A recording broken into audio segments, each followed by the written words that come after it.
Hello and welcome to World News Today. Here are the top breaking stories for you. Democrats launch Trump impeachment inquiry. Trump issues warnings and extends an olive branch to Iran as allies push for talks. Hillary Clinton says, "I'm in favor of moving toward impeachment." Trump complains he deserves a Nobel Prize. Top US Democrat Nancy Pelosi Tuesday announced the opening of a formal impeachment inquiry into President Donald Trump, saying the betrayed his oath of office by seeking help from a foreign power to hurt his Democratic rival Joe Biden. The dramatic move, the first step in a complex process that stands little chance of driving Trump from office, pushed US politics into a perilous new chapter just 14 months before new elections for control of the White House and Congress. Following the bombshell developments from Trump Tower in New York after addressing the UN General Assembly, the president denounced the inquiry as witch hunt garbage, while also claiming it would help his re-election chances in 2020. The actions of the Trump presidency revealed the dishonorable facts of the president's betrayal of his oath at office, betrayal of our national security, and betrayal of the integrity of our elections. Pelosi told a highly anticipated news conference in the U.S. Capitol. Therefore, today I'm announcing the House of Representatives moving forward with an official impeachment inquiry. Pelosi, the Speaker of the House of Representatives, and other Democrat Party leaders had resisted taking the step for months, preferring to focus on the coming election fight. But a combination of the newest allegations that Trump offered Ukraine aid in return for help to damage Democratic White House forerunner Biden and a groundswell of support for impeachment among the party's rank and file appear to tip the balance. The president must be held accountable. No one is above the law, she said. President Donald Trump brandished a closed fist and extended an olive branch to Iran in remarks at the United Nations Tuesday, threatening more sanctions even as he signaled his willingness to talk. The comments, part of the president's address to world leaders at the UN's General Assembly, were a part of a series of mixed messages on Iran as French President Emmanuel Macron and other American allies pushed hard for the Trump administration and Iran to engage in dialogue. No responsible government should subsidize Iran's bloodlust, Trump said during his speech to the General Assembly. As long as Iran's mincing behavior continues, sanctions will not be lifted. They will be tightened, but he also noted that many of America's greatest friends used to be enemies. The United States has never believed in permanent enemies, Trump told the audience. Later in the day, Trump told reporters that Iran would like to negotiate. We have not really worked that out. They're here. We are here.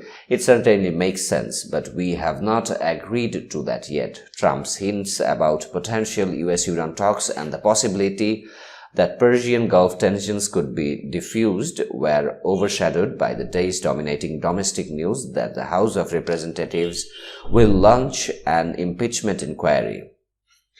Such an important day at the United Nations, so much work and so much success, and the Democrats purposely had to ruin and demean it with more breaking news.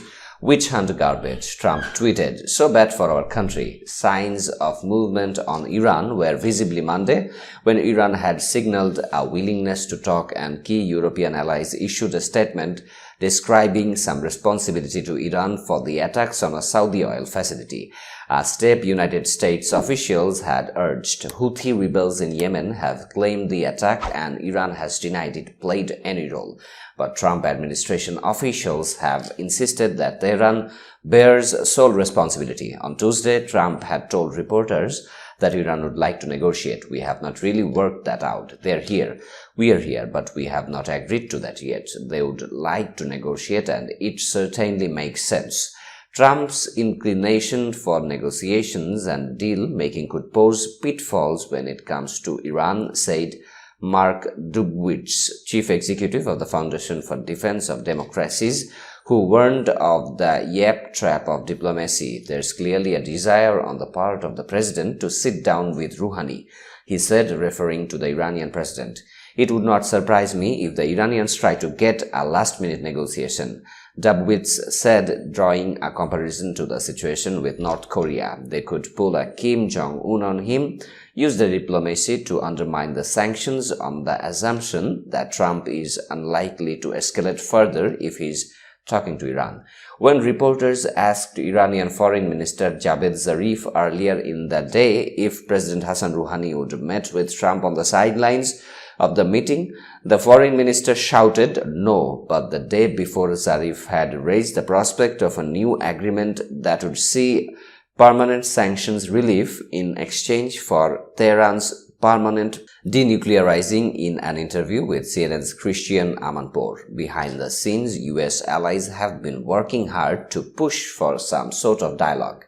Trump acknowledged this, saying that Macron had been speaking to the US about an Iranian meeting, as well as Pakistani Prime Minister Imran Khan and German Chancellor Angela Merkel. Former Secretary of State Hillary Clinton announced Tuesday that she supports impeaching President Donald Trump in light of her former presidential campaign rival's recent actions involving Ukraine, as Democrats formalize impeachment proceedings against the president, calling him a reckless, corrupt human tornado. I'm in favor of moving toward impeachment, the 2016 Democratic presidential nominee told People magazine in an interview published on Tuesday. I did not come to that decision easily or quickly, but this is an emergency as I see it. Clinton's call came on the heels of House Speaker Nancy Pelosi's announcement on Tuesday of a formal impeachment inquiry into Trump, as House Democrats increasingly support proceedings to investigate the potential for impeachment.